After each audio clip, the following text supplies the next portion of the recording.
In this video, we're going to fix a drawer front that came out way too short. We're going to finish the cart top, and we're going to mount our drill press on the cart. We made a few real mistakes along the way, but we hope that they help you in your woodworking journey. All right, and here we're looking at what we call our drill press cart. In some of our videos, we showed you like the old one, what it looked like. It was like a 2x4 construction, things like that. What's cool about this one is I'm just gonna go ahead and kind of show you like how gorgeous that looks, right?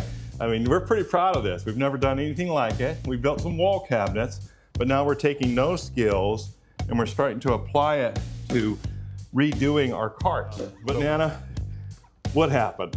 What happened here? We installed the drawers and the drawer facings. Yeah. Got to the top and found we are not flush to the top. There's we a are big old 3/8 gap. inch difference. Yeah, so we're like, something. Should have been an 1/8 difference. Yeah, or That's it. Right. And so we're like, what happened? And we went back, yeah. we looked at all the plans again, we looked at our measurements, our cut list, everything. We're just like, well, don't know. So then we said, well, how are we gonna fix that? At that moment, you're kind of overwhelmed a little bit. Or mad that it didn't work out when you thought it was going to. Right, because we were working so hard at it. So, but what we're gonna do, we decided, is that we're gonna go ahead and we're gonna remove this drawer face front, and then we're gonna go ahead and cut a new one. But of course, so next step, we're gonna go ahead now and go ahead and cut out the piece that we need for the drawer front. So I've already made my measurements, set my fence, and let's get started.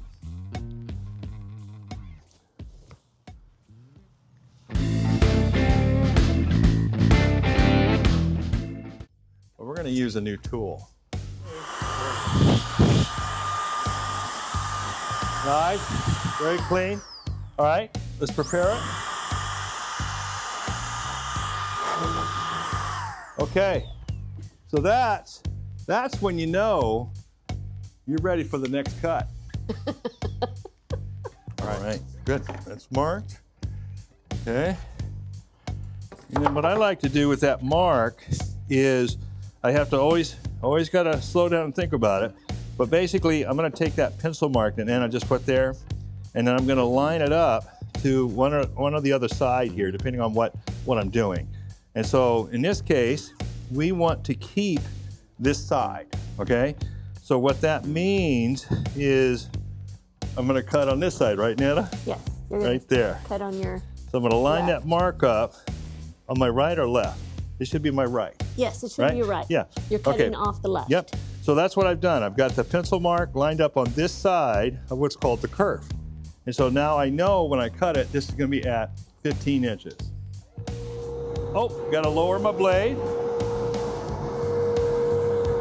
I'm going to lower my blade down. Almost had it too high. There we go. That's set. This just helps get a cleaner cut, a little safer, because you're only just going right through the board there.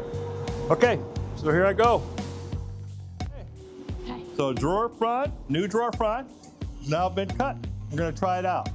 Man, we're making all kinds of cuts today, right? So lots of sawdust. Next we're gonna do is, earlier we cut these down to 15 inches. This is actually gonna go underneath the tabletop, and that's how we're going to attach the tabletop from underneath to the top of the cart. So, but I've got to get these down to 3 1/4 inch width here. So I've set my saw up and I'm ready to get going here. So.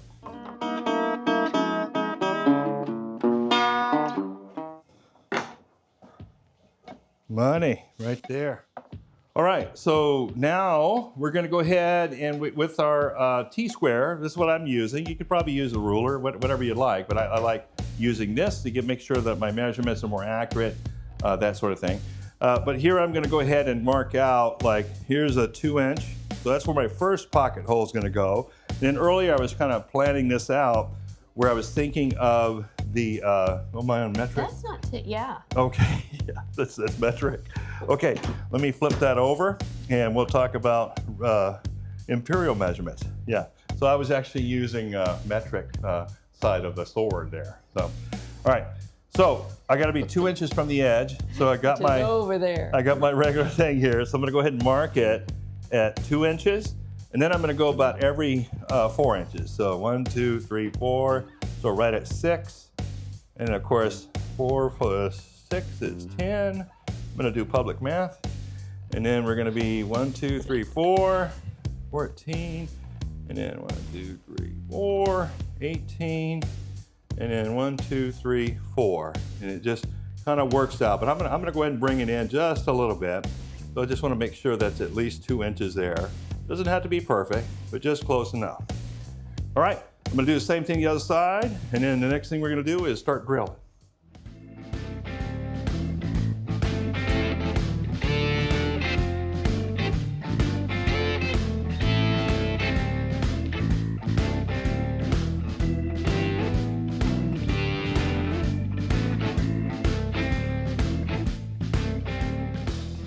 So we've changed out our blade. We now got a ripping blade in there. Next step is I've got my fence already set to the width of the cut that I want. And so before we get started, I gotta obviously, just like anybody else, right? You want to go ahead and put on your safety gear. So I'm gonna go ahead and put my sound protection here. I'm gonna grab my.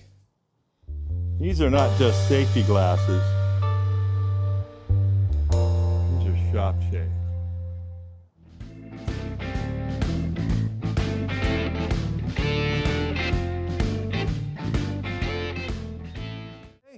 We're back. So next thing we're going to do is we're going to take the edge banding here. Earlier we ripped that and we got it down to the width that we needed. Now we need to cut the length, basically.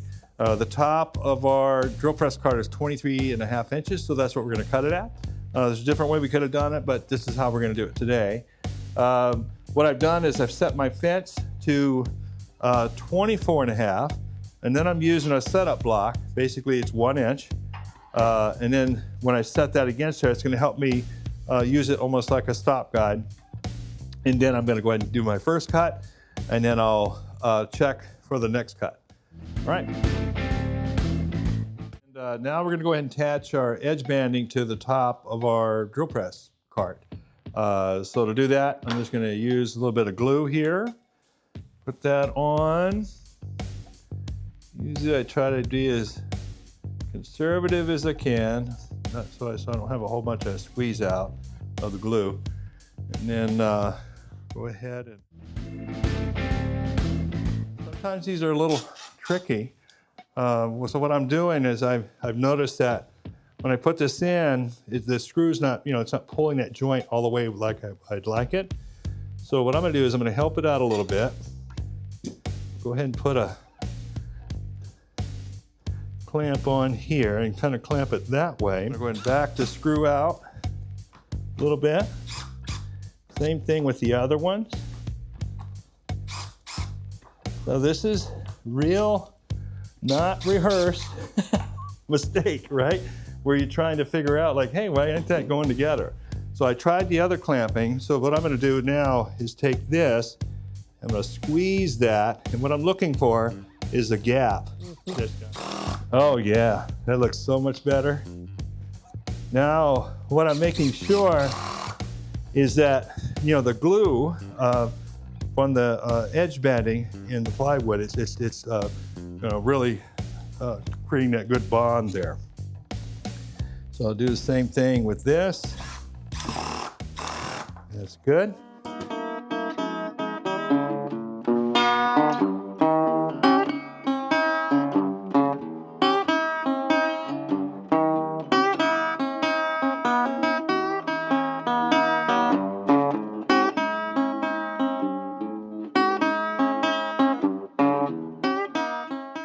Contraption here. We didn't use our pipe clamps for this job, so we can kind of get this. We want to squeeze it together, kind of like we did the sides, but we're going to use pipe clamps because our F-clamp style, we only have like 24 inch. These are 36 inch, so perfect for this size here. So now it gets that set up. Probably go ahead and try and even it up, huh? So move this over so it's, kind of square. There we go. All right, I'm gonna go ahead and start putting some pressure on it. You ready over there? Let me loosen a little. I think it's good. Okay.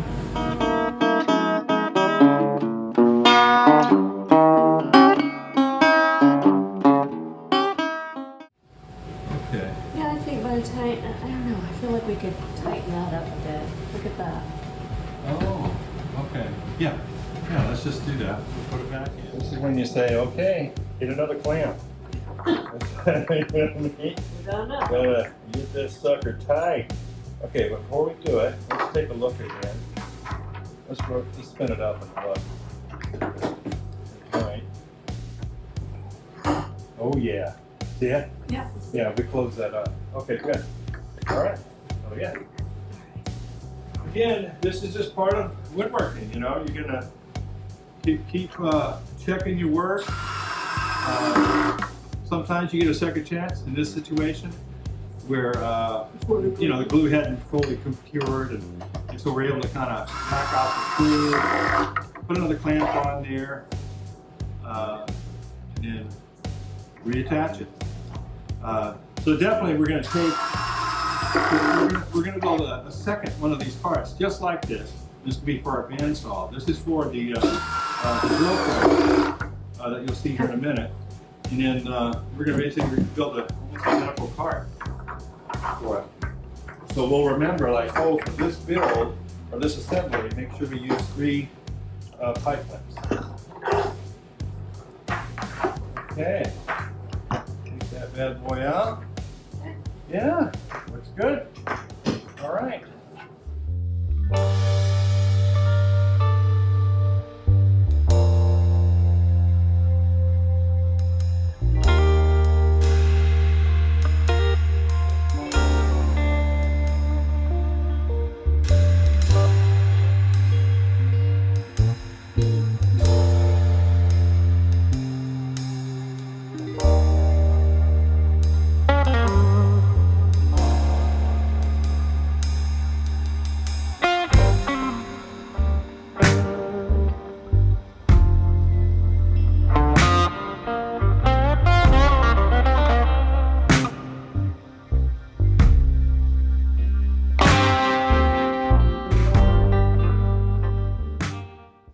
We're ready to attach the top to the cart. So we pulled all the drawers out, of course, and basically I'm gonna drill some pilot holes here and then drive in some screws and attach it by screwing into those supports that we put on the top. So here we go.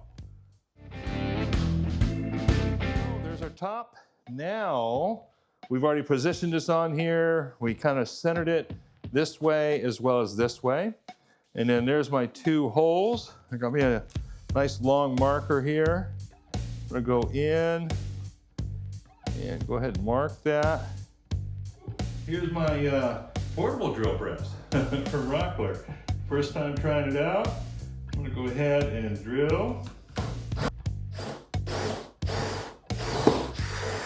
All right, looking good. A little tear out. That's all right. Clean that up. There we go.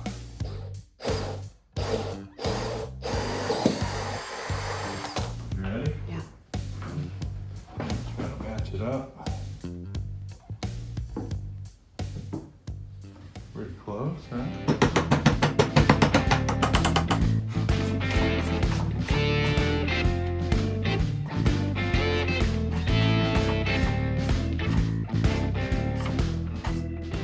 We did it. We finished the drill press cart. We finished that drawer front that we were not happy with because it was too short. Now it just looks perfectly fits in there. We also finished the drill press top, or the cart top, with the nice edge banding. And then we mounted our drill press on here and just love it. I like the height of it and everything. We had fun doing this build, and we are so glad you joined us, and we hope to see you in the next build.